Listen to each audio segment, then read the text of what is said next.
Mark 14, Jesus anointed at Bethany. Now the Passover and the festival of unleavened bread were only 2 days away, and the chief priests and the teachers of the law were scheming to arrest Jesus secretly and kill him. But not during the festival, they said, or the people may riot. While he was in Bethany, reclining at the table in the home of Simon the leper, a woman came with an alabaster jar of very expensive perfume made of pure nard. She broke the jar and poured the perfume on his head. Some of those present were saying indignantly to one another, "Why this waste of perfume? It could have been sold for more than a year's wages, and the money given to the poor." And they rebuked her harshly. "Leave her alone," said Jesus. "Why are you bothering her? She has done a beautiful thing to me. The poor you will always have with you, and you can help them any time you want, but you will not always have me. She did what she could. She poured perfume on my body beforehand to prepare for my burial. Truly I tell you, wherever the gospel is preached throughout the world, what she has done will also be told in memory of her."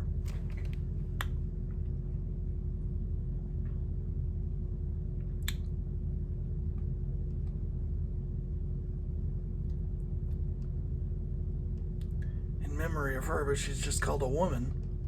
Okay. Then Judas Iscariot, one of the 12, went to the chief priests to betray Jesus to them. They were delighted to hear this and promised to give him money, so he watched for an opportunity to hand him over. The Last Supper.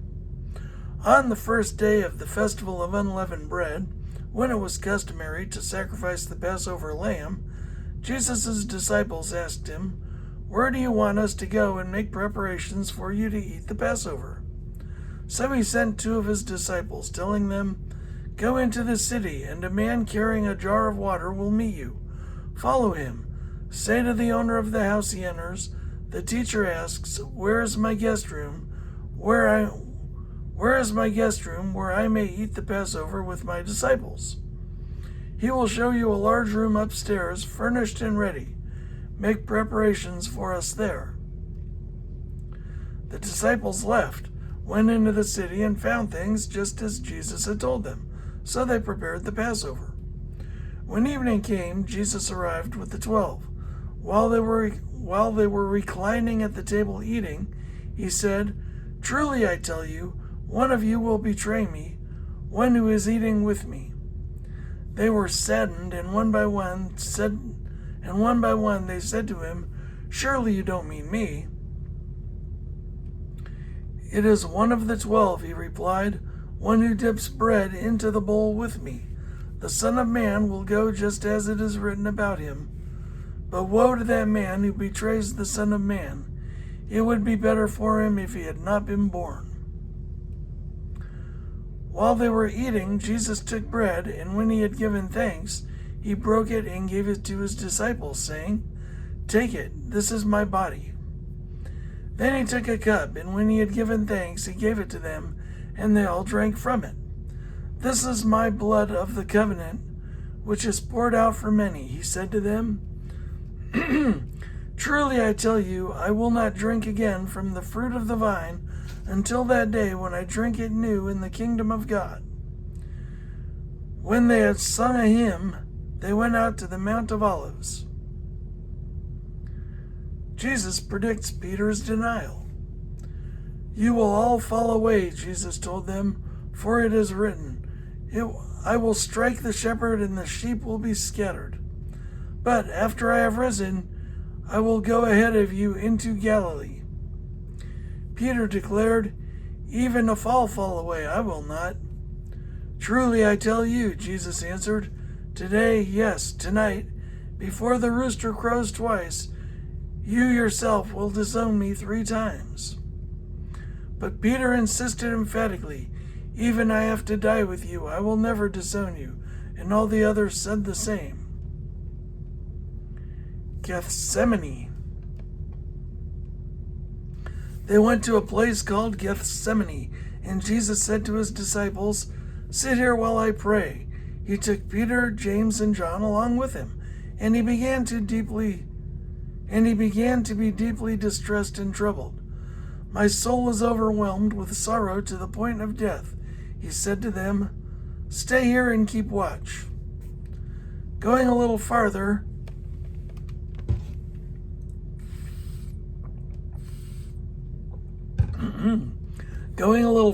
he fell to the ground and prayed that, if possible, the hour might pass from him. "Abba, Father," he said, "everything is possible for you. Take this cup from me, yet not what I will, but what you will.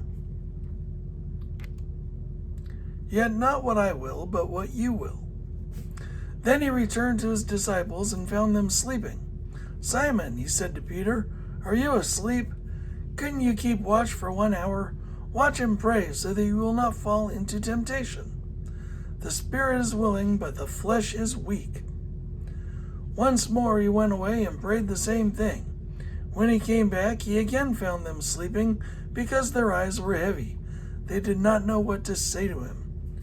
Returning the third time, he said to them, "Are you still sleeping and resting? Enough, the hour has come. Look, the Son of Man is delivered into the hands of sinners. Rise, let us go.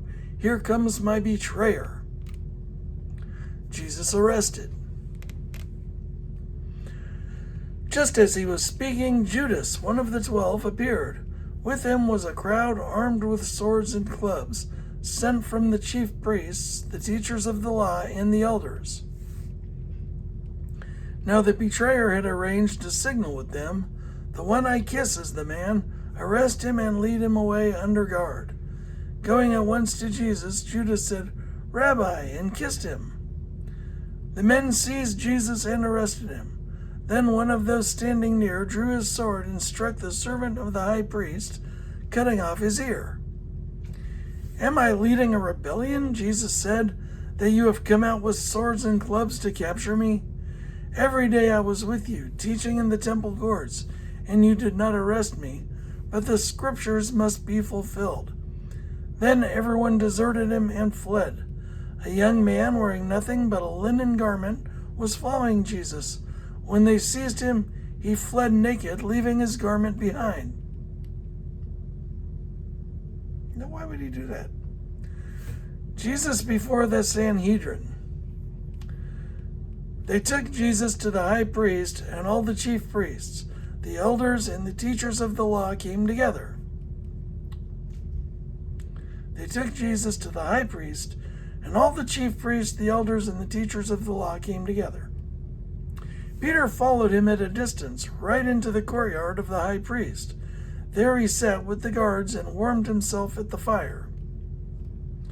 The chief priests and the whole Sanhedrin were looking for evidence against Jesus so that they could put him to death. But they did not find any. Many testified falsely against him, but their statements did not agree. Then some stood up and gave this false testimony against him. "We heard him say, 'I will destroy this temple made with human hands in 3 days.'